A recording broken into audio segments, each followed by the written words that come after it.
Fala galerinha, fala pessoas! Então gente, fogo no parquinho de hoje com um tema bem polêmico. Aproveitando a data, 31 de março, né? A gente tem o aniversário, se é que se pode comemorar, né? Do golpe militar, do segundo golpe militar que o Brasil sofreu. Segundo, Luizinho. Como assim? Sim, o segundo golpe militar. O primeiro golpe militar foi dado em 1889 com a proclamação da República. Quando os militares, né, eles depois Dom Pedro II. Foi um golpe militar, só que foi um golpe militar na monarquia. Certo? O golpe militar de 64, ele tem uma diferença grande desse golpe militar na monarquia. Por quê? Porque ele, além de ter dado o golpe militar, ele instaura uma ditadura.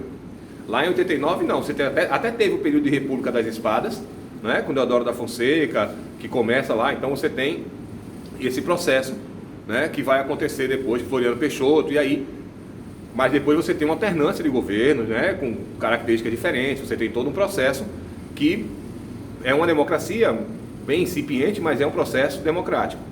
O de 64 não, 64 a gente teve o golpe militar e a implantação de uma ditadura. Sim, gente, desculpa, tivemos ditadura no Brasil, sim. Tivemos ditadura, porque o que é ditadura? Deixa eu ver para vocês aqui. Segundo Maurício do Verguer, a ditadura pode ser definida como um regime político autoritário, mantido pela violência, de caráter excepcional e ilegítimo. Tivemos ditadura. O que é que a gente não teve aqui no Brasil? Nós não tivemos um ditador. Por quê? Não foi uma pessoa, foi um grupo de pessoas que governaram o país, mas impondo a ditadura.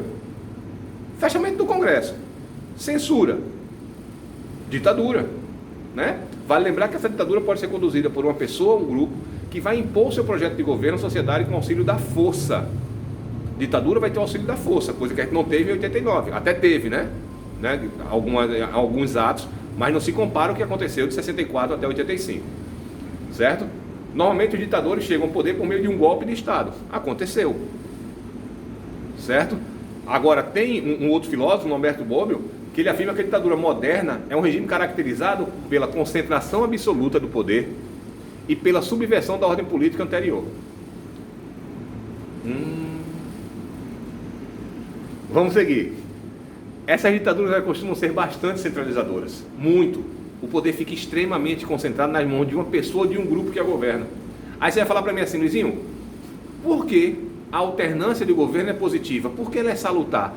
Porque faz bem para a democracia. Faz bem para a democracia.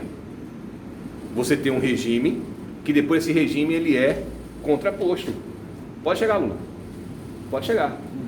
Faz bem você ter esse regime. Faz bem você ter esse regime. Certo? É salutar você ter um governo com viés mais de esquerda, com um governo depois com viés mais de direita, um governo depois mais de centro, desde que isso não se torne uma sequência. Às vezes você tem, aqui no Brasil a gente teve um governo totalmente de esquerda, né? O primeiro governo do Partido dos Trabalhadores, e depois ele foi sucedido por um outro governo que iria ficar mais 2 mandatos no governo, certo? E aí você teve uma alternância através do que alguns chamam de golpe, certo? Não foi um golpe de Estado, pode ter sido um golpe na democracia, mas não foi um golpe de Estado. Golpe de Estado, lembrando, foi o que aconteceu em 89 e o que aconteceu em 64, certo? E aí Michel Temer assume, e depois a gente tem um outro presidente com viés totalmente de direita, não é liberal, vamos deixar bem claro aqui, esse governo não é liberal, certo? Esse governo é extremamente conservador, ou pelo menos se utiliza disso para poder se manter no poder, tá bom? E a gente está vendo o que está acontecendo agora. Então, por que o fogo no parquinho de hoje, ele falou sobre ditadura? Porque hoje, dia 31 de março, a gente teve a ascensão dos militares de 64 ao poder. E essa semana foi no mínimo meio estranha, quando você tem o atual presidente solicitando o cargo do ministro da Defesa, porque queria mais, como é que a gente pode falar?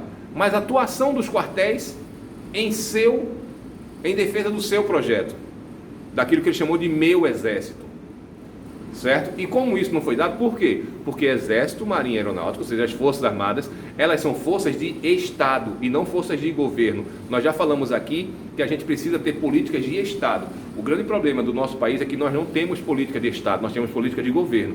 Então o governo, quando é sucedido pelo outro, esse outro já impõe uma outra política, seja isso no ritmo da saúde, no ramo da saúde, da educação, da construção civil, do emprego, da segurança, enfim. Cada governo quer dar a sua cara a determinado projeto, mesmo que para isso ele precisa excluir aquilo que foi feito de bom pelo governo anterior.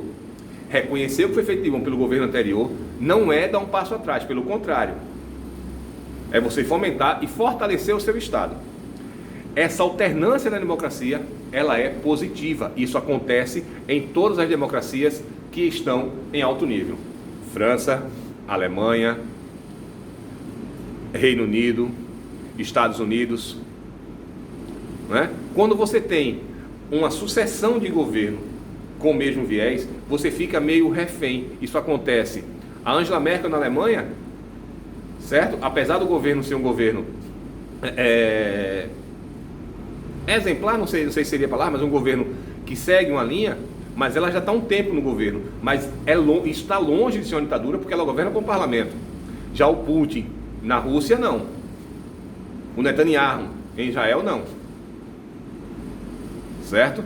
Então, essa alternância era salutar. O Nicolás Maduro, que deu continuidade ao Hugo Chávez, o Raul Castro, que deu continuidade ao seu irmão, Raul. Então você tem, Fidel, Então você tem quando você tem essa segmentação, certo? Com imposição da força, ditadura.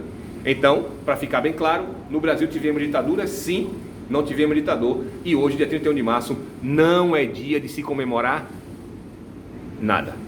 Tá bom? Valeu, galera. Tchau, tchau.